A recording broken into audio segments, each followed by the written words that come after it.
Baka gumagamit ka ng AI para gumawa ng content. AI voiceover, AI visuals, AI generated videos. At baka iniisip mo, okay lang ito. Hindi naman nila malalaman. Babala, ang maling akala na hindi nila malalaman ay pwedeng ikasira ng channel na pinaghirapan mo. Pero ito ang realidad.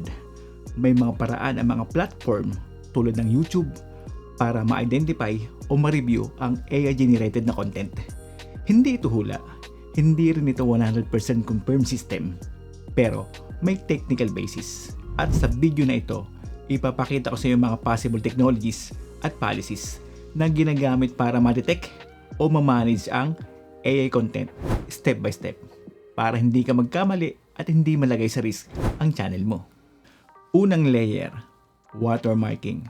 Halimbawa, may technology tulad ng SynthID mula sa Google DeepMind. Ang ginagawa nito kapag gumagamit ka ng Google AI, naglalagay ito ng invisible watermark sa AI-generated images, audio, or video. Hindi mo ito makikita at mahirap itong alisin kahit i-edit mo ang content. Sa industry, ginagamit ang ganitong approach para ma-identify kung AI-generated ang isang file. Pero importante, hindi ito publicly confirm kung paano ginagamit ito directly ng YouTube sa detection. Ang point lang, may ganitong klaseng technology na umiiral. Baka iniisip mo, safe ako, hindi ako gumagamit ng Google AI. Ang totoo, hindi ganun kasimple. May ibang systems tulad ng metadata at content credentials, pero hindi rin sila consistent. Sa mga maraming cases, pwede silang mawala o matanggal. Kaya hindi lang umaasa sa watermark ang mga platform. At dito pumapasok ang mas mahalagang punto. Hindi lang sa detection ang usapan, policy compliance na rin. Sa YouTube, ikaw ang responsible na mag-disclose kung kailangan. Pangalawang layer, content credentials. May standard na tinatawag na Coalition for Content Provenance and Authenticity o C2PA. Ito ay ginagamit ng iba't ibang companies tulad ng Adobe, Microsoft at iba pa. Ang goal nito, maglagay ng information sa file tungkol sa saan ito ginawa, kailan ginawa, anong tools ang ginamit. Parang digital history ng content, pero hindi ito laging present at hindi rin malinaw kung ginagamit ito ng YouTube bilang primary detection method. Kaya again, possible signal siya pero hindi guaranteed. Pangatlong layer, content analysis. Sa industry, may mga AI systems na kaya mag-analyze ng visual patterns, audio artifacts, editing inconsistencies. Ginagamit ito para makilala kung ang content ay mass produced, repetitive, o posibleng synthetic. Pero importante, walang public confirmation kung gaano kalalim ang ganitong analysis sa YouTube mismo. Ang alam lang natin, gumagamit sila ng automated moderation systems na nagbabase sa patterns. At dito papasok ang isang malaking risk na hindi napapansin ng karamihan. Reused content. Hindi lang AI ang tinitingnan ng system. Tinitingnan din kung gaano ka-unique ang content mo. Kapag ang video mo ay walang pinagkaiba sa libo-libong AI videos sa YouTube, pare-pareho ang format, pare-pareho ng visuals, pare-pareho ng boses, doon ka papasok sa radar ng automated moderation. Hindi dahil AI siya, kundi dahil mukhang low effort o mass produce ang pattern. At dito nagkakaroon minsan ng false positives. Kahit legit ang content mo, kung kahawig nito ay mass produce style, pwede pa rin itong ma-review. Ngayon, ito ang pinaka-importante sa lahat. Hindi detection system, kundi policy.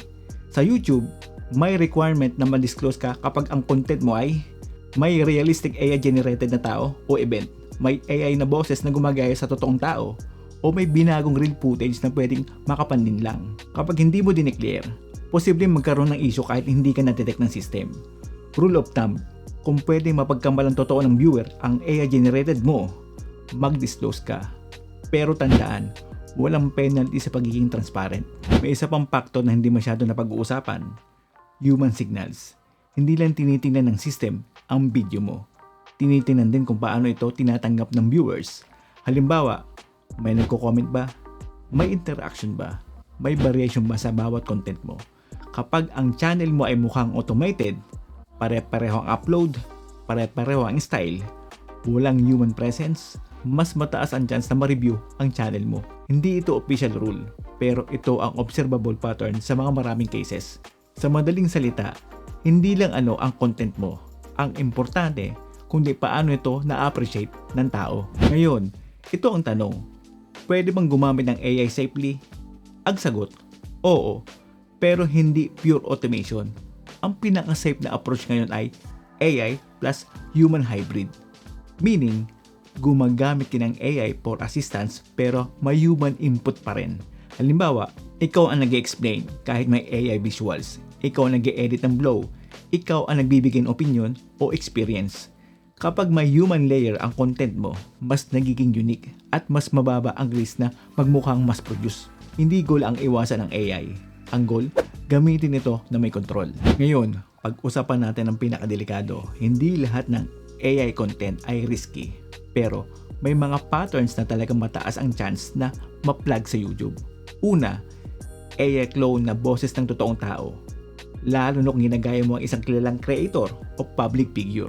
Pangalawa, realistic na AI pieces na mukhang totoong tao. Kapag hindi mo dineclare, mataas ang risk.